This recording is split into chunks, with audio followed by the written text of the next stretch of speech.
कल पढ़ा था हमने महाराणा सांगा के बारे में पढ़ा था। मैंने कहा था रिवीजन कर लेना चाहिए डेली, तो आपने किया होगा घर पे। लो एक बार फटाफट मैं 5 मिनट में आपको सारी चीजें वापस बता देता हूँ। तो हमने कल पहले रायमल जी भी पढ़े थे, शायद रायमल जी पढ़े थे, रायमल जी के बाद में सांगा पढ़ा था। तो रायमल के बारे में तो कुछ ज्यादा बातें हमने पढ़ी नहीं थी। रायमल के बारे में तो एक बात ये थी कि वास्तव में कुंभा के बाद में उसका बड़ा बेटा उद्दा राजा बना था, और उद्दा कुंभा को मार के राजा बना था। इसलिए जो सामंत वगैरह थे उद्दा के खिलाफ हो गए, उन्होंने रायमल का साथ दिया, और रायमल उद्दा को हटा देता है, उद्दा को हटा के राजा बन जाता है। और उद्दा बाद में मालवा वालों की तरफ से सहयोग लेने के लिए गया तो था, पर उस पर बिजली गिर गई थी उधर, वो मर गया था। खोटे काम के खोटे नतीजे हैं।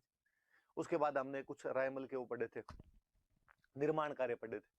तो रायमल ने एक तो एकलिंग जी वाला जो मंदिर है कैलाशपुरी वाला, उसका जो प्रेजेंट फॉर्म आज दिखाई देती है, वो कंस्ट्रक्ट करवाने वाला रायमल था। मैंने आपको बताया था कि मंदिर बनवाया किसने था, तो बापा रावल ने। उसका रिकंस्ट्रक्शन किसने करवाया था, तो मोकल ने। उसकी प्रेजेंट फॉर्म किसने दी, तो रायमल। सीधा सीधा से याद रखने वाली सी बात। फिर इसके बाद में हमने और पढ़ा था कि रायमल ने एक चित्तौड़ के अंदर एक मंदिर बनवाया था, अद्भुत जी का मंदिर कहा जाता है। शिव जी का मंदिर है वैसे तो, लेकिन अद्भुत प्रतिमा है थोड़ी सी, इसलिए अद्भुत जी का मंदिर। और अपने लोकल भाषा वालों ने उसको बोलना शुरू कर दिया, अद्भुत जी का मंदिर बोलना शुरू कर दिया। मैंने और कहा था कि अद्भुत जी के मंदिर ये 3 है। एक तो नागदा के अंदर एक जैन मंदिर है शांतिनाथ जी महाराज का, उसको अद्भुत जी का मंदिर कहते हैं। एक समिदेश्वर वाला मंदिर है, उसको भी अद्भुत जी का मंदिर कहते हैं। एक ये जो रायमल ने अद्भुत जी का बनवाया था, इसको भी अद्भुत जी का मंदिर कहते हैं। फिर हमने पढ़ा था इसकी रानी थी श्रृंगार कंवर, हमने पढ़ा था, जो जोधा की बेटी थी, जिसकी इसके साथ शादी हुई थी आवड़ बावड़ वाली संधि के बाद में। तो जो श्रृंगार कंवर थी, उसने यहाँ पर गोसुंडी नाम की एक जगह, वहां पर एक बावड़ी बनवाई थी। और फिर इसकी बहन थी रमाबाई, हमने पढ़ा था, बागेश्वरी उपाधि वाली जावर परगना दिया था। उसने जावर में विष्णु भगवान का एक मंदिर बनवाया था, रमा स्वामी का मंदिर कह दो, और एक कुंड और बनवाया था वहां पे, पौंड जलाशय जिसको आप कहते हो, वो बनवाया था। फिर गोसुंडी की बात आई तो मैंने गोसुंडी के बारे में 2 अभिलेख बतवाए थे। ये तो श्रृंगार कंवर ने जब बावड़ी बनवाई तो 1504 का एक अभिलेख उसने लगवाया कि मैं बावड़ी बनवा रही हूँ, मैं जोधा की बेटी हूँ और रणमल की पोती हूँ, ये जानकारी मिलती है। एक पर गोसुंडी में एक बहुत पुराना अभिलेख है, 2nd सेंचुरी बीसी का एक अभिलेख है। कोई गज डायनेस्टी हुआ करती थी और उसके राजा हुआ करते थे सर्वतात। उन सर्वतात ने यहाँ पर एक अश्वमेध यज्ञ प्रैक्टिस करवाया था, अश्वमेध यज्ञ का आयोजन करवाया था। और जब अश्वमेध यज्ञ करवा रहे थे तब उन्होंने संकर्षण और वासुदेव की पूजा की थी। मैंने बताया था संकर्षण का मतलब बलराम और वासुदेव का मतलब भगवान कृष्ण, इनकी पूजा वगैरह करवाई थी। तो हम कहते हैं कि राजस्थान का ओल्डेस्ट इंस्क्रिप्शन जो वैष्णव रिलीजन या भागवत रिलीजन की इंफॉर्मेशन देता है वो कौन सा है, तो वो हमारा गोसुंडी इंस्क्रिप्शन जो है वो है। मैंने ये भी बताया था कि प्री और मेन सब में पूछा हुआ है।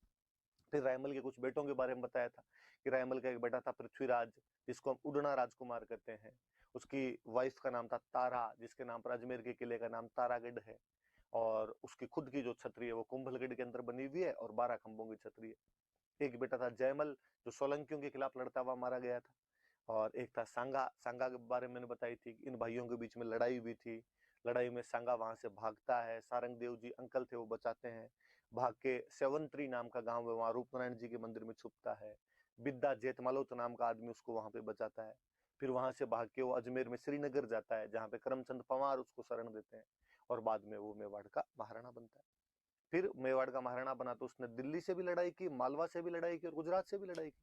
दिल्ली से उसने इब्राहिम लोदी से लड़ाई की, 2 लड़ाइयां। 1517 में खातोली कोटा के अंदर जगह पड़ती है, वहां पर इब्राहिम लोदी को रहा। 1518 में बाड़ी धौलपुर में एक जगह पड़ती है, वहां पर इब्राहिम लोदी को रहा। फिर मालवा में चंदेरी का मैदानी राय नाम करके एक बंदा हुआ करता था, उसकी मालवा के महमूद खिलजी सेकंड से बनी नहीं, वो भाग के सांगा के पास आ गया।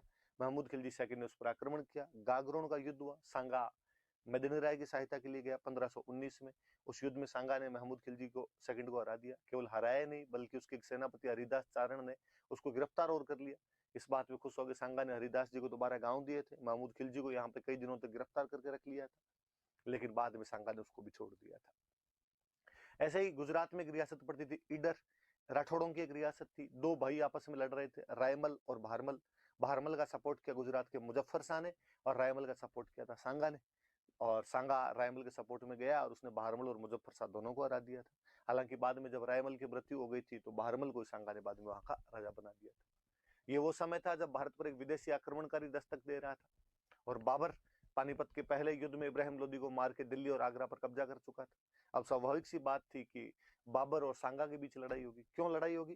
क्योंकि दोनों अपने अपने साम्राज्य का विस्तार करना चाहते हैं। लड़ाई इसलिए भी होगी कि जब इब्राहिम लोदी के नेतृत्व में अफगान हार गए थे तो अफगान भागकर सांगा के पास आ गए थे और राजपूत और अफगानों में मित्रता हो रही थी।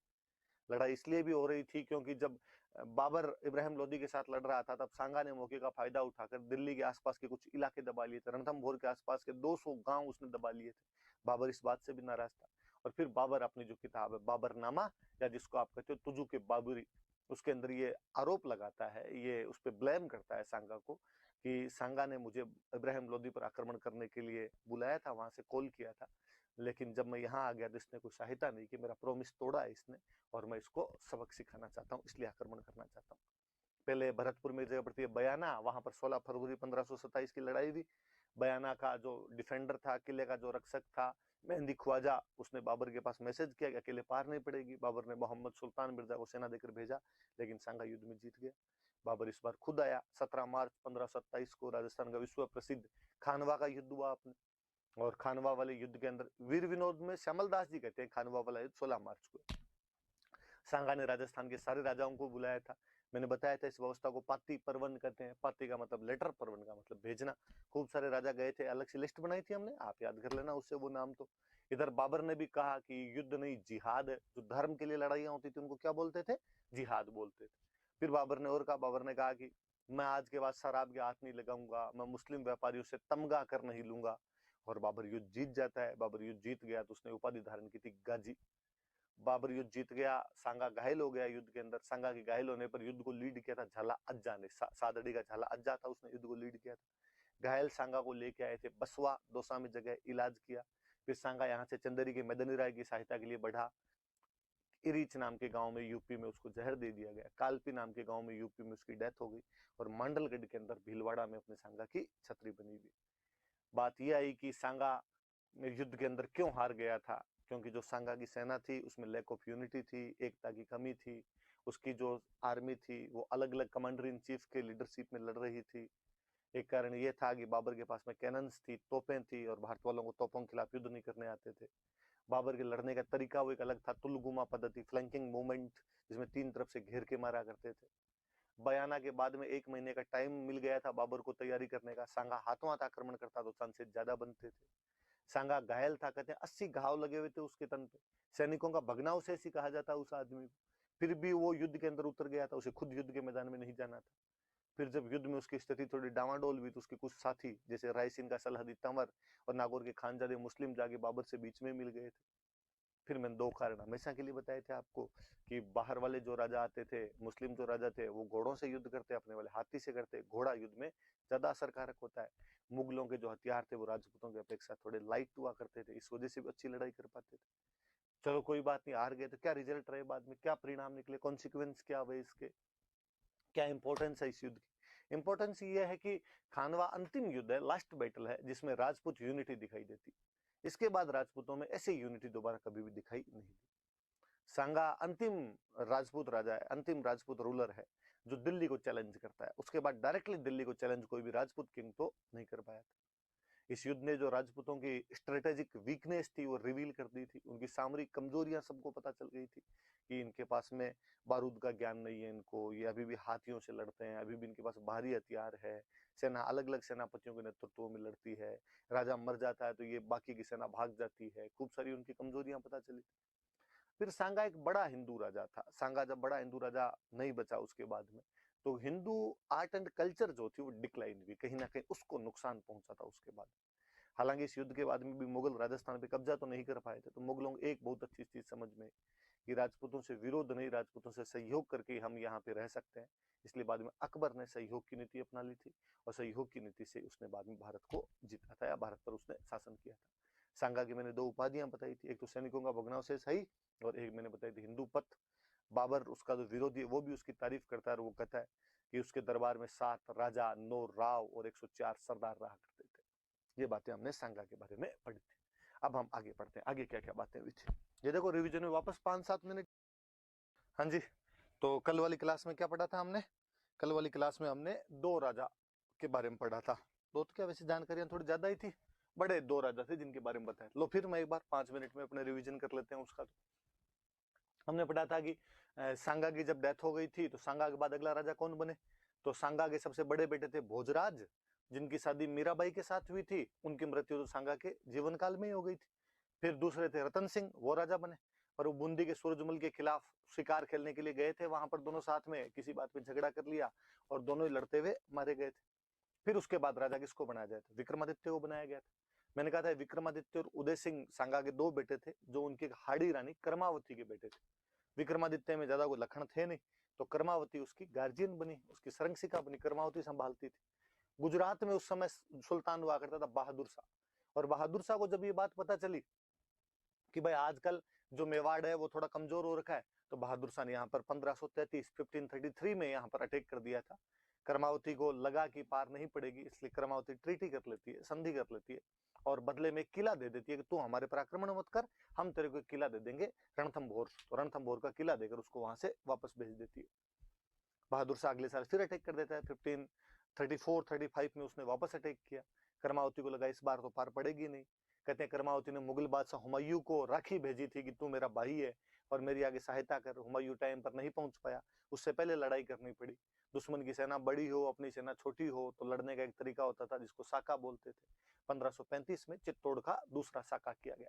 रानी कर्मावती जोहर कर लेती है, और देवलिया प्रतापगढ़, जिसको आजकल अपने कहते हैं, देवलिया के बाघ सिंह थे, उनके नेतृत्व में केसरिया किया गया था। और देवलिया के बाघ सिंह के नेतृत्व में केसरिया हुआ, इसलिए उनका नाम भी पड़ गया देवलिया दीवान, कि उस दिन देवलिया वाले को क्या बनाया गया था? दीवान बनाया गया था। वहां पे पांडुपोल के पास लड़ते हुए बाघ सिंह उसके अंदर शहीद हो गए थे। बहादुर शाह यहाँ पर कब्जा कर लेता है, लेकिन जब उसे समाचार मिला कि हुमायूं ने मालवा पर कब्जा कर लिया, वो हुमायूं से लड़ने के लिए मालवा की तरफ गया, लेकिन बाद में वहां से भी भाग जाता है और दमन दीव की तरफ वहां पर पुर्तगालियों के साथ एक झड़प के अंदर लड़ते हुए मारा गया था।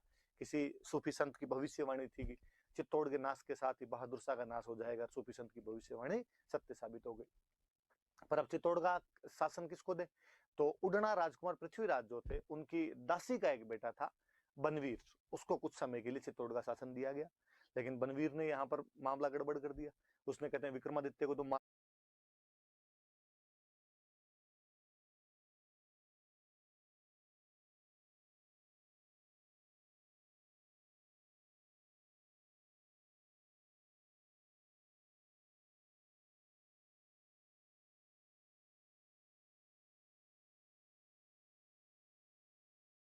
दिया। वो तो उस दिन उदय सिंह को भी मारना चाहता था, पर जो पन्नाधाय थे वो अपने बेटे चंदन का बलिदान देकर उदय सिंह को बचा लेते हैं। उदय सिंह को लेकर कुंभलगढ़ जाते हैं, जहां का आशा देवपुरा नाम का आदमी उनको वहां पर शरण दे देता है। और थोड़े दिनों बाद में बाकी सामंतों को बुलाकर उदय सिंह को वहां पे प्रकट किया गया। फिर उदय सिंह के साथ सामंत गए। 1540 में उदयपुर में मावली नाम की जगह पर युद्ध लड़ा। जोधपुर का मालदेव भी साथ देने के लिए आया, और यहाँ पर बनवीर को हराकर भगा दिया। बनवीर यहाँ से भाग गया था। फिर उसके बाद में उदय सिंह के टाइम में और क्या क्या बातें हुई? फिर उदय सिंह की शुरुआत में तो मालदेव से बहुत ज्यादा बनती थी, लेकिन बाद में एक झाली रानी थे, उनको लेकर, झालाओं की एक लड़की थी, उसको लेकर मालदेव के साथ विवाद हो गए थे। मालदेव भी वहां पे शादी करना चाहता था, शादी उदय सिंह ने कर ली थी। मैंने बताया था कुंभलगढ़ किले में उनका झाली रानी का महल आज भी है। इस बात पे उदय सिंह और मालदेव नाराज हो गए थे। बाद में जब उदय सिंह की अजमेर के हाजी खां पठान के साथ लड़ाई हुई थी, तो उसके अंदर मालदेव जो हाजी खान पठान का साथ देता है। उस युद्ध का मैंने नाम बताया था हरमाड़ा का युद्ध, अजमेर में जगह 1557 का वो युद्ध था। फिर मैंने बताया था कि 1559 में और आपके उदय सिंह के पोता हुआ था, महाराणा प्रताप के सबसे बड़े कुंवर अमर सिंह का जन्म हुआ था, इसलिए एकलिंग जी की धोख लगाने के लिए गए थे। फिर वहीं पर उन्होंने उदयपुर पास की पहाड़ियों में उदयपुर नामक एक पूरा नया शहर बसाया 1559 में, और वहां पर उदय सागर नाम की झील बनवाई थी, तो उदयपुर की स्थापना की थी। और फिर इन्हीं के टाइम में अकबर ने 1567-68 में हमला किया। इस बार चित्तौड़ वालों ने अपनी स्ट्रेटेजी चेंज की। राणा आता था, उसके परिवार को पहले गिरुआ की पहाड़ियों में सुरक्षित भेज दिया गया। जयमल और पत्ता के नेतृत्व में चित्तौड़ के किले का मोर्चा संभाला गया। इस समय चित्तौड़ का तीसरा साका हुआ था, और उसमें जयमल जो था वो पहले अकबर की संग्राम नाम की बंदूक जो थी उससे घायल हो गया था, इसलिए जयमल कल्ला राठौड़ के कंधों पर बैठकर युद्ध करता है। इधर जो आपके पत्ता की जो पत्नी थे, जयमल की जो बहन थे फूल कंवर, उनके नेतृत्व में यहाँ पर केसरिया होता है। जयमल और कल्ला राठौड़ जो थे, कल्ला राठौड़ कंधों पर बिठाकर युद्ध करता है, इसलिए कल्ला राठौड़ को हम चार हाथ का देवता कहते हैं। और ये दोनों लड़ते हुए साथ में मारे गए। ये आपके हनुमान पोल और भैरव पोल के बीच लड़ते हुए शहीद हुए थे। उधर पत्ता जो था वो आपके राम पोल के पास लड़ता हुआ शहीद हो गया था। कहते अकबर यहाँ पर कब्जा कर लेता है। अकबर ने कब्जा करने के बाद यहाँ पे 30,000 लोग कटवा दिए थे। अकबर ने एक नया सिक्का चलाया था, उसके बाद यहाँ पे सिक्का एलची एलची नाम का सिक्का यहाँ पर बाद में मुगलों द्वारा जारी किया गया था, तो वो भी थोड़ा याद रख लेना, पूछा हुआ सा सवाल था। और अकबर जयमल पत्ता की वीरता से बड़ा प्रभावित हुआ था और जयमल पत्ता की मूर्तियां उसने आगरा के किले में लगवाई थी, लेकिन बाद में औरंगजेब ने उन मूर्तियों को तुड़वा दिया। लेकिन फिर भी एक फ्रांस का यात्री फ्रैंकोइस बर्नियर, मैंने उस दिन बुक बताई थी travels in the Mughal empire, वो इन दोनों की मूर्तियों का वर्णन करता है। हालांकि वो मूर्तियां वहां से तोड़ दी गई, लेकिन आज भी जब आप बीकानेर किले में जाएंगे तो सूरज पोल के सामने जयमल और पत्ता दोनों की मूर्तियां लगी हुई है। और राय सिंह बीकानेर के राजा थे, उन्होंने मूर्तियां लगवाई थी यहाँ पे। और फिर हमने एक ये पढ़ा था कि कालांतर में उदय सिंह बाद में चित्तौड़ से तो जब निकल गया तो गोगुंदा चले गए थे, गोगुंदा उनकी राजधानी हुआ करती थी, और गोगुंदा में वहीं 28 फरवरी 1572 को उदय सिंह का निधन हो गया था, और वहीं पर उदय सिंह की छतरी बनी हुई है। उदय सिंह जाते जाते गड़बड़ कर गए, वो अपने बड़े बेटे प्रताप को राजा नहीं बना के गए थे, अपने छोटे बेटे जगमाल को राजा बना गए थे। फिर किस प्रकार सामंतों ने प्रताप को राजा बनाया, वो सब बातें आज हम पढ़ेंगे। तो आज अपने प्रताप शुरू करेंगे। ये लो 5-6 मिनट में वापस रिविजन आप। हाँ जी, तो कल क्या पढ़ा था हमने, महाराणा प्रताप के बारे में पढ़ा था, आपने याद कर ही लिया होगा। मैंने कल ही बताया था महाराणा प्रताप तो वैसे सिंपल है, आपने ज़्यादातर ने पढ़ा ही है उनके बारे में। फिर भी एक बार अपने रिवीजन वाला रिवाज तो क्यों तोड़ा जाए, पढ़ ले अपने क्या क्या पढ़ा था। तो पहले सबसे पहले तो हमने महाराणा प्रताप की कुछ व्यक्तिगत जो जीवन के बारे में बातें थी, उसकी पर्सनल लाइफ की जो बातें थी वो याद की थी। कि जैसे उसके पिता का नाम था उदय सिंह, उसकी मम्मी का नाम था जयवंता बाई सोनगरा, जो कि पाली के अखेराज सोनगरा की बेटी थी। जन्म कुंभलगढ़ के अंदर हुआ था। मैंने बताया था कि वैसे डेट वाइज कोई पूछे तब तो 9 मई 1540 एडी, और वैसे कोई पूछे तो मैंने आपको बताया था कि ज्येष्ठ शुक्ल तृतीया, थर्ड लाइट डे ऑफ ज्येष्ठ, और 57 ईयर एगो होता है वो आगे चलता रहता है उससे, तो 1540 में आप 57 और जोड़ोगे तो हो जाएगा 1597 विक्रमी कैलेंडर का जो ईयर होता है उसके अनुसार। कुंभलगढ़ के अंदर जन्म हुआ था। और हमने पढ़ा था कि जो बचपन का नाम था वो था किक्का, मैंने बातें बताई थी उसकी। उनकी जो पटरानी थी उनका नाम था अजब दे पंवार। पिताजी जगमाल को राजा बना के गए थे, लेकिन मेवाड़ के जो सामंत थे उन्होंने उनको गोगुंदा के अंदर राजा घोषित कर दिया था। सलुम्बर वालों के पास राजतिलक का अधिकार था, तो सलुम्बर के कृष्णदास चुंडावत ने उनका राजतिलक किया था। पर बाद में कुंभलगढ़ में उनका विधिवत राजतिलक किया गया और उसमें मारवाड़ वाला चंद्रसेन भी उपस्थित हुआ था। अकबर ने उनको समझाने के लिए 4 दूत भेजे थे। एक तो 72 में राजा बने 28 फरवरी 1572 को, तो 72 में भेज दिया था जलाल खान कोरची। फिर 373 में भेजे थे पहले मान सिंह, भगवंत दास और टोडरमल को भेजा था। जून में, सितंबर में और दिसंबर के अंदर उनको भेजा गया था। नहीं माना तो युद्ध हुआ, बाद में हल्दी घाटी का युद्ध हुआ 18 जून 1576 को। कई इतिहासकार उसको 21 जून भी लिख देते हैं। अकबर खुद नहीं आया था, उसके 2 सेनापति आए थे, मान सिंह और असफ खान। मान सिंह को पहली बार किसी युद्ध में स्वतंत्र सेनापति बना के भेजा गया था। उसका एक इतिहासकार इस युद्ध के अंदर आया था, अब्दुल कदर बदायूनी, जिसकी किताब है मुंतखब उत तवारीख नाम की। तो कहने का मतलब कि वो इस युद्ध का आंखों देखा वर्णन करता है। प्रताप ने मुगलों के जो जो विरोधी थे उनको इकट्ठे किए। ग्वालियर का राजा रामसात तोमर अपने बेटों के साथ आया हुआ था, सालीवाहन भवानी सिंह और प्रताप सिंह। उधर अफगानों का नेता आया था हाकिम खान सूर। सलुम्बर वाले कृष्णदास चुंडावत तो हरावल में लड़ने ही थे। भीलों का सरदार आया हुआ था राणा पुंजा। तो अलग अलग प्रकार के सब धर्मों के, सब जातियों के, एक सामाजिक समरसता का सा माहौल था उनकी सेना के अंदर। और हमने पढ़ा था कि मुगल सेना शुरुआती हमले के अंदर ही भाग खड़ी हुई थी। 79 खान नाम के सैनिक ने जैसे तैसे झूठ मूठ बोल के बादशाह आ गया, उनको रोकने की ट्राई की थी, रोकने की कोशिश की थी। और फिर जब मान सिंह मर्दाना नाम के हाथी पर बैठकर लड़ रहा था, प्रताप का चेतक जब उसे लड़ने के लिए गया और चेतक घायल हो गया, तो प्रताप युद्ध भूमि से बाहर निकलता है। तो झाला मान सिंह या झाला बिद्दा ने युद्ध का नेतृत्व किया। चेतक की बाहर राजसमंद से थोड़ी दूर हल्दी घाटी के पास में वहां पे जगह बनी हुई है, बलीचा नाम की जगह पे उसकी छतरी बनी हुई है। फिर हमने पढ़ा कि भाई मुगलों ने जब मुगल सेना वहां से भाग गई तो मुगल सैनिकों ने या उसके बाद भी पकड़ने के प्रयास क्यों नहीं किए। तो मैंने बताया था कि बदायूनी खुद लिखता है कि जून के महीने की गर्मी थी, हम बहुत ज़्यादा डरे हुए थे उनसे, इसलिए हमने तो गोगुंदा में चारों तरफ अपने दीवार तक बनवा ली थी। और फिर थक गए थे हारने के बाद में, हम इसलिए भी नहीं कर पाए थे। और अकबर तो इतना निराश हुआ था इस हार से कि उसने मान सिंह और असफ खान दोनों का दरबार में आना ही बंद करवा दिया था। अलग अलग इतिहासकारों ने इस युद्ध के अलग अलग नाम दिए हैं। जैसे अबुल फजल जो अकबर का दरबारी इतिहासकार है, इसने अकबरनामा या आईन अकबरी नाम की किताब लिखी। वो इस युद्ध को क्या कहता है, तो कल बताया था मैंने, खमनोर का युद्ध। बदायूनी कहता है गोगुंदा का युद्ध, जमस्टोड कहते हैं मेवाड़ की थर्मोपोली, और आदर्शी लाल श्रीवास्तव कहते हैं बादशाह बाग का युद्ध। इस युद्ध में जो हाथी लड़े थे प्रताप की तरफ से लूणा और राम प्रसाद, उधर से मर्दाना और गजमुक्ता। राम प्रसाद को पकड़ लिया गया था और बाद में उसका नाम बदल कर दिया गया था, पीर प्रसाद कर दिया गया था। ये बातें कल हमने पढ़ी थी। फिर अकबर खुद आया था और उदयपुर पे कब्जा करके मोहम्मदाबाद नाम करके वापस चला गया। फिर शाहबाज खान को भेजा, उसने 3 हमले किए थे कुंभलगढ़ के ऊपर 77, 78 और 79 में। वो कुंभलगढ़ पर कब्जा भी कर लेता है। प्रताप ने थोड़े दिनों के लिए आवरगढ़ के अंदर अपनी अस्थायी राजधानी बनाई थी। फिर रहीम जी आए थे शेरपुर वाली जगह से, अमर सिंह उनकी बेगमों को गिरफ्तार कर लेता है, लेकिन प्रताप ने उन महिलाओं को विद रिस्पेक्ट वापस लौटाया था, वापस भेजा था उन महिलाओं को। रहीम जी बड़े राजी हुए थे इस घटना से।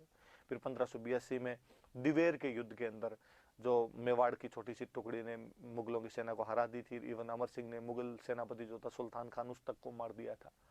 और इसको मेवाड़ का मैराथन कहा गया है जमस्टोड के द्वारा। इसमें ईडर, प्रतापगढ़, बांसवाड़ा की रियासतें साथ देती है इनका। फिर अंतिम आक्रमण मुगलों की तरफ से किसी ने किया तो जगन्नाथ कछवाहा ने किया 1585 में। प्रताप को बड़ा गुस्सा आया तो उसने आमेर का एक टुकड़ा छीन लिया था, मालपुरा। यहाँ पर उसने झालरा तालाब बनवाया था और नीलकंठ महादेव का मंदिर बनवाया था। चावंड को अपनी राजधानी के रूप में स्थापित कर लिया था बाद में, और चावंड में चामुंडा माता का मंदिर, महल और बावड़ियां बनवाई थी। यही मेवाड़ की चित्रकला का इंडिपेंडेंट डेवलपमेंट शुरू होता है। उनका मेन पेंटर था, उसका नाम था नसीरुद्दीन। फिर चक्रपाणि मिश्र नाम के एक राइटर थे जिन्होंने 3 किताबें लिखी। राजतिलक पर लिखी राज्याभिषेक, ज्योतिष पर लिखी एक मुहूर्तमाला, और एक हॉर्टिकल्चर उद्यान विज्ञान पर एक बुक लिखी थी विश्व वल्लभ। फिर हेमरतन सूरी ने एक बुक लिखी थी गोराबाद वाली चौपाई, जो भामाशाह के छोटे भाई ताराचंद के कहने पर लिखी गई थी। भामाशाह और ताराचंद वो थे जिन्होंने प्रताप को अपनी निजी संपत्ति दान दे दी थी। चूलिया नाम की जगह पर वो मिले थे और प्रताप को इतने रुपए दिए थे कि वो अपने 25,000 की सेना को 12 साल तक रख सकते थे। 25 लाख नकदी और कोई 20 लाख अस्परियां तक उन्होंने ला के दी थी उस टाइम प्रताप को। फिर हमने उसके बाद में आगे पढ़ा था कि उनके दरबार में 2 चारण कवि थे, तो माला सांधु और रामा सांधु के नाम बताए थे। प्रताप दानवीर आदमी भी था, उन्होंने सादुलनाथ त्रिवेदी को मंडेर की जागीर दान में दी थी। 1588 का उदयपुर अभिलेख की जानकारी देता है हमें, जिससे पता चलता है कि हल्दी घाटी के आसपास का इलाका हमेशा से प्रताप के पास में रहा था। फिर वहीं चावंड में रहते हुए 19 जनवरी 1597 को प्रताप की मृत्यु हो जाती है, लेकिन अपने मृत्यु से पहले पहले वो चित्तौड़गढ़ और मंडलगढ़ को छोड़कर पूरा मेवाड़ मुगलों से वापस छीन लेते हैं। वहीं बांडोली के अंदर 8 खंभों की प्रताप की छतरी बनी हुई। ये कल बातें हमने प्रताप के बारे में पढ़ी थी। आज आगे उनके बेटे के बारे में पढ़ते हैं, आगे वाले राजाओं के बारे में पढ़ते हैं। तो प्रताप, हाँ जी, तो कल वाली क्लास में हमने क्या पढ़ा था? वैसे कल तो कई राजा पढ़ लिए थे हमने, एक बार रिवीजन करवा दूं मैं आपका फटाफट जल्दी से। तो प्रताप के बाद शुरू किया था हमने, तो पहले बड़े राजा तो पढ़ा हमने अमर सिंह, प्रताप का बेटा ही था अमर सिंह। जहांगीर के साथ संधि कर लेता है 1615 के अंदर, वो पढ़ा था हमने उसके बारे में। 5 फरवरी 1615 को संधि हो गई थी। संधि का प्रस्ताव लेके इधर से गए थे शुभकर्ण पंवार और हरिदास झाला, उधर से खुर्रम जिसको हम शाहजहां कहते हैं वो आया हुआ था। संधि में कहा कि मेवाड़ का राणा जो है, किंग जो है, वो मुगल कोर्ट में नहीं जाएगा, उसकी जगह प्रिंस जाएगा। और प्रिंस जब जाएगा तो अपने साथ में 1000 कैवलरी सोल्जर लेके जाएगा। आपको जो चित्तौड़ का किला है वो वापस दे देंगे, रिटर्न किया जाएगा आपको, पर आप उसका रिनोवेशन या रिकंस्ट्रक्शन नहीं करवा सकते।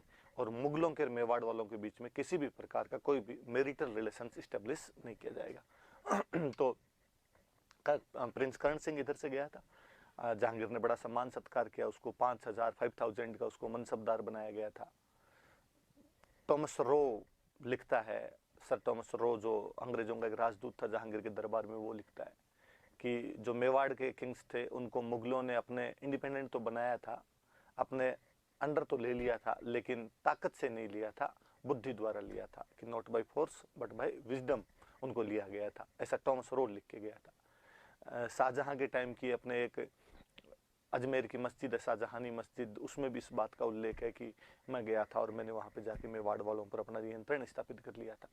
हालांकि कहते हैं कि अमर सिंह जी संधि से बड़े निराश हुए थे और अमर सिंह जी उसके बाद ये जगह ही छोड़ गए थे उदयपुर वाली, और नौचौकी नाम की जगह पे जाके रहने लग गए थे। बाद में इस नौचौकी पे जब महाराणा राज सिंह ने राजसमंद झील बनवाई थी, और बाद में अमर सिंह जी की जो छतरी है वो आहड़ के अंदर बनाई गई थी। आहड़ में मेवाड़ महाराणाओं में सबसे पहले छतरी अमर सिंह की बनी थी, उसके बाद सबकी आहड़ के अंदर बनाई गई थी। ये बात पढ़ी थी। फिर उसके बाद हमने उस संधि का महत्व भी पढ़ा था कि जो स्वतंत्रता की भावना है, जो फीलिंग ऑफ फ्रीडम है, कहीं ना कहीं इंडिपेंडेंस है, उसका डिक्लाइन हुआ था।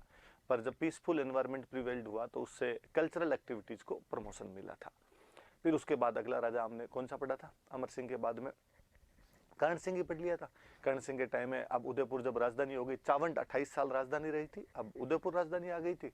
तो उदयपुर में बाद में उन्होंने कर्ण विलास महल बनवाए थे, दिलखुश महल बनवाए थे, जग मंदिर का निर्माण शुरू करवाया था। हालांकि पूरा उनके बेटे जगत सिंह ने करवाया, इसलिए उसका नाम जग मंदिर है, पिछोला झील के अंदर।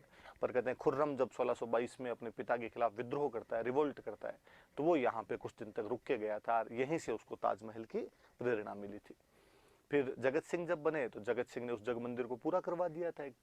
एक पुरी के जगन्नाथ मंदिर की तरह अपने यहाँ पर एक बहुत भव्य जगन्नाथ मंदिर या जगदीश मंदिर बनाया गया, इसे ड्रीम टेम्पल, सपनों में बना मंदिर भी हम कहते हैं। और उसको बनाने वाले थे अर्जुन, भाणा और मुकुंद, वो उसके आर्किटेक्ट थे। उसकी जो यूलोजी प्रशस्ति लगी हुई है उसे कृष्ण भट्ट ने लिखा था, हल्दीघाटी युद्ध का जिक्र करती है वो प्रशस्ति। उनकी जो दहाई माँ थे उनका नाम नोजूबाई था, उनके लिए भी उन्होंने एक मंदिर बनवा दिया था, नोजूबाई का मंदिर कहा जाता है। डोनर आदमी था, अपने दानवीरता के लिए बड़ा प्रसिद्ध हुआ था। जैसे सॉरी, जो जगत सिंह थे वो अपनी दानवीरता के लिए बड़े प्रसिद्ध हुए थे। फिर हमने राज सिंह जी पढ़ लिए थे। राज सिंह जी ने चित्तौड़ के किले की मरम्मत शुरू करवा दी, एक प्रकार से शाहजहां के खिलाफ आक्रामक नीति अपना ली। हालांकि शाहजहां ने सादुल्ला खान को भेज के वो मरम्मत वापस तुड़वा दी थी। पर जब उत्तराधिकार संघर्ष हुआ था, सक्सेशन बैटल चल रहा था, तो जहां ज्यादातर हिंदू राजा दारा सिखों के पक्ष में लड़े थे, वहीं राज सिंह का इनडायरेक्टली सपोर्ट यदि किसी की तरफ था तो औरंगजेब था। पर उसने उस मौके का पूरा फायदा उठाया, और जब वो भाई भाई आपस में लड़ रहे थे तब उसने जो शाही मुल्क थे, जो रॉयल टेरिटरी थी, जो मुगलों की टेरिटरी थी, उसके कई भाग छीन लिए थे। वो जो घटनाक्रम हुआ था उसका एक अलग से हम नाम देते, टिक्का दौड़। इंग्लिश में भी आप टिक्का दौड़ लिखना बोले, क्योंकि अलग से वैसी कोई उसके लिए टर्मिनोलॉजी बनी नहीं। अच्छा, फिर हमने पढ़ा कि जब औरंगजेब एक बार राजा बन गया तो फिर उससे खूब पंगे लिए थे राज सिंह ने। जब औरंगजेब जजिया कर लगाता है 1769 में, उसका विरोध किया था। 1669 में औरंगजेब की इच्छा के विरुद्ध रूपनगढ़ की राजकुमारी चारुमती के साथ शादी कर ली थी। जो जोधपुर का राजा था अजीत सिंह, उसको अपने यहाँ पर शरण दी थी, और औरंगजेब के खिलाफ मारवाड़ और मेवाड़ ने गठबंधन कर लिया था एक तरीके से, जिसको हम राठौड़ सिसोदिया अलायंस कहते हैं, राठौड़ सिसोदिया कोलोब्रेशन कहा जाता है। इसमें राठौड़ का मतलब अजीत सिंह अर्थात मारवाड़ का राजा, सिसोदिया का मतलब राज सिंह अर्थात मेवाड़ का राजा। और किसके खिलाफ कर रहे हैं? तो औरंगजेब के खिलाफ वो गठबंधन कर रहे थे। ऐलान करवाया था कि जहाँ कहीं पे मंदिर टूट रहे हो तो मेरे पास आया जाए, मैं मंदिर टूटने नहीं दूंगा, मूर्तियां यहाँ स्थापित करवा दूंगा। स्थापित करवाए उन्होंने कई, श्रीनाथ जी का मंदिर सिहाड़ में, आज भी उसको नाथ द्वारा कहते हैं। द्वारिकाधीश का मंदिर कांकरोली के अंदर करवाया गया था। आपके अंबा माता का मंदिर है जो उदयपुर में बनवाया गया था। और जब चारुमती से शादी करने के लिए गए थे तो उसी टाइम की वो घटना है कि हाड़ी रानी सहल कंवर ने मेवाड़ के सेनापति सलुम्बर के रतन सिंह चुंडावत को अपना सिर काट कर दे दिया था। तो वो सिर काट के निशानी के रूप में दिया था। राजस्थानी में निशानी को बोलते हैं सेनानी, इसलिए सेनानी नाम की कविता है, और वो कविता लिखने वाले हुए मेघराज मुकुल। फिर हमने पढ़ा कि उन्होंने कई झीलें बनवाई थी। उनकी माता ने जाना सागर तालाब बनवा दिया, उनकी रानी, उसको बड़ी तालाब भी कहते हैं, उनकी रानी रामरस दे थे, उन्होंने एक त्रिमुखी बावड़ी बनवा दी। खुद ने राजसमंद झील बनवाई थी, मैंने बताया था। कुछ लोग कहते हैं कि वो जैसलमेर शादी करने के लिए जा रहे थे, गोमती नदी का पानी रुक नहीं रहा था, इसलिए उन्होंने बाद में बांध बनवा के गोमती का पानी रोका था। कई कहते हैं कि नहीं, प्रायश्चित, पापों का प्रायश्चित करने के लिए उन्होंने वहां पर वो रिग्रेट फील हुआ था, इसलिए उन्होंने वहां पे ब्राह्मण के कहने पर उस झील का निर्माण करवाया था। और वैसे कहते हैं कि फेमिन, उस टाइम अकाल पड़ा हुआ था, तो फेमिन रिलीफ वर्क्स चलाए गए थे, उस समय अकाल राहत कार्य चलाए गए थे 1662 से लेकर 1676 के बीच, तब वो झील बनवाई गई थी। 25 बड़ी बड़ी शिलाओं पर उसकी प्रशस्ति लिखी हुई है, 25 भाटों पर उसका रॉक एडिक्ट है। वो संस्कृत भाषा का सबसे बड़ा शिलालेख है। इसमें बापा रावल से लेके राज सिंह तक सब राजाओं का वर्णन है। मुगल मेवाड़ संधि की बातें हैं, प्रताप के भाई शक्ति सिंह की बातें हैं, उसमें आपके ये अकाल राहत कार्यों का वर्णन किया गया है। रणछोड़ भट्ट तेलंग उसके वो है, राइटर है। उन्होंने एक तो ये राज प्रशस्ति लिखी, एक बुक और लिखी उन्होंने, अमर काव्य वंशावली। हम आज पढ़ेंगे। अमर सिंह सेकंड एक राजा हुए थे, उनके राज तिलक के बारे में उसमें बातें दी हुई। फिर उसमें एक किशोर दास थे जिन्होंने बुक लिखी थी राज प्रकाश, एक सदाशिव भट्ट हुए थे जिन्होंने बुक लिखी थी राज रत्नाकर, एक कवि मान हुए थे जिन्होंने बुक लिखी थी राज विलास, एक आपके गिरधर आसिया हुए थे जिन्होंने बुक लिखी थी सगत रसो। तो कई सारी किताबों के बारे में कल मैंने आपको चीजें बताई थी। मैं कल लास्ट में जाते हम राज सिंह की उपाधियां नहीं बताई थी, तो थोड़ी सी राज सिंह की उपाधियां और बता देता हूँ, वो भी थोड़ी याद रख लेना, फिर अगला राजा पढ़ लेंगे अपने। 2 उपाधियां मिलती है अपने को राज सिंह की। एक उपाधि उनकी विजय कटकातु,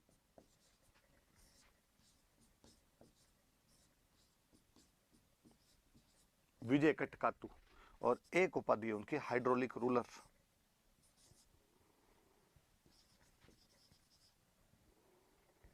क्या हो जाएगी, मैं लिख देता हूं, पहले तो अच्छा पूरा ही मिट जाता है कैसे।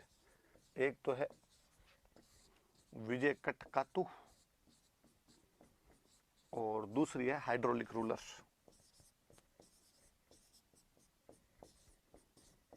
हाइड्रो मतलब वही पानी, तो जल की व्यवस्था करवाई इस वजह से तो हाइड्रोलिक रूलर। कटक, कटक का मतलब होता है सेना, तो विजय कटक सेनाओं को हराने वाला राजा था, इसलिए उपाधि होगी विजय कटकातु। ये भाई दोनों राज सिंह की उपाधि है, कल मैंने शायद बताई नहीं थी तो याद रख लेना। ये राज सिंह जी के टाइटल है, राज सिंह की उपाधियां हैं। चलो आज हम अगले राजा पढ़ते हैं। आज अपने मेवाड़ वाली हिस्ट्री जो इतने दिन से पढ़ रहे थे, आज उसको खत्म कर देते हैं, इतनी बातें होगी। तो ये दो उपाधि याद रहे, कटक का मतलब सेना, तो विजय कटक तो सेनाओं को जीतने वाला, हाइड्रो का मतलब पानी, तो ये राजसमंद झील, त्रिमुखी बावड़ी, जाना सागर तालाब बनाए, तो हाइड्रोलिक रूलर पानी की व्यवस्था करवाने वाला राजा। अब अगला राजा पढ़ते हैं।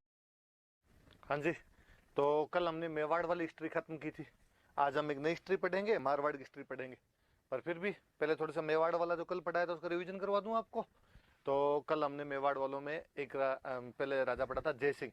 जय सिंह के बारे में सीधी सीधी दो बातें, औरंगजेब से संधि की और जजिया के बदले में उसको पूर्व मंडल और बदनौर के इलाके दिए, और जयसमंद झील बनवाई 1687 से 1691 तक, और ढबर झील भी कहते हैं। और बाबा के मगरे और पायरी नाम के उसके अंदर टापू बने हुए हैं। नर्मदेश्वर पास में एक शिव जी का मंदिर है, और उसकी परमार रानी थी कोमला देवी, जिसके महल है, जिनको रूठी रानी के महल भी कहा जाता है। फिर उसके बाद जय सिंह के बाद हमने पढ़ा था अमर सिंह सेकंड। अमर सिंह सेकंड के टाइम में एक देबारी समझौता पड़ा था। मेवाड़ का अमर सिंह सेकंड, मारवाड़ का अजीत सिंह और आमेर का सवाई जय सिंह। किसके खिलाफ? तो मुगल बादशाह बहादुर शाह प्रथम के खिलाफ। शर्तें तो सवाई जय सिंह और अजीत सिंह उनके राज्य दिलाने में हेल्प की जाएगी, और जो अमर सिंह सेकंड की डॉटर है चंद्र कंवर, उसकी शादी जो है वो सवाई जय सिंह के साथ करेंगे, पर कंडीशन है कि जो चंद्र कंवर का बेटा होगा वो आमेर का नेक्स्ट किंग होगा। फिर उसके बाद में हमने पढ़ी थी अमर सिंह सेकंड के बाद में आगे संग्राम सिंह सेकंड। मराठे पहली बार इसी के टाइम में चौथ लेके गए थे, और इसने अपने लड़के के लिए सहेलियों की बाड़ी बनवाई, अपनी मम्मी के लिए वैद्यनाथ का शिव जी का मंदिर बनवाया, जिसकी सिसारमा गांव में उदयपुर के पास, जिसकी प्रशस्ति रूप भट्ट ने लिखी। उसमें एक बांदनवाड़ा युद्ध का वर्णन है, बांदनवाड़ा अजमेर में, जिसमें मुगल सेनापति रणबाज खान को मार दिया गया था। फिर हमने पढ़ा था जगत सिंह सेकंड। जगत सिंह सेकंड के टाइम में हुरडा सम्मेलन हुआ 17 जुलाई 1734, और मैंने बताया था ये मराठों के खिलाफ सम्मेलन था, राजस्थान के राजपूत राजाओं का सम्मेलन था। अध्यक्ष मेवाड़ में हुआ, तो मेवाड़ वाले अध्यक्ष थे इसमें, उर्डा भीलवाड़ा में पड़ता है जगत सिंह सेकंड। आमेर का सवाई जय सिंह था, जोधपुर के अभय सिंह थे, नागौर के बख्त सिंह थे, बीकानेर के जोरावर सिंह थे, बूंदी का दलेल सिंह था, कोटा का दुर्जन साल था, करौली के गोपाल पाल थे, किशनगढ़ का राज सिंह था। बैठ के बातचीत की, सभी एक दूसरे की सहायता करेंगे, और जैसे ही पूछा गया था x square upon y z, तो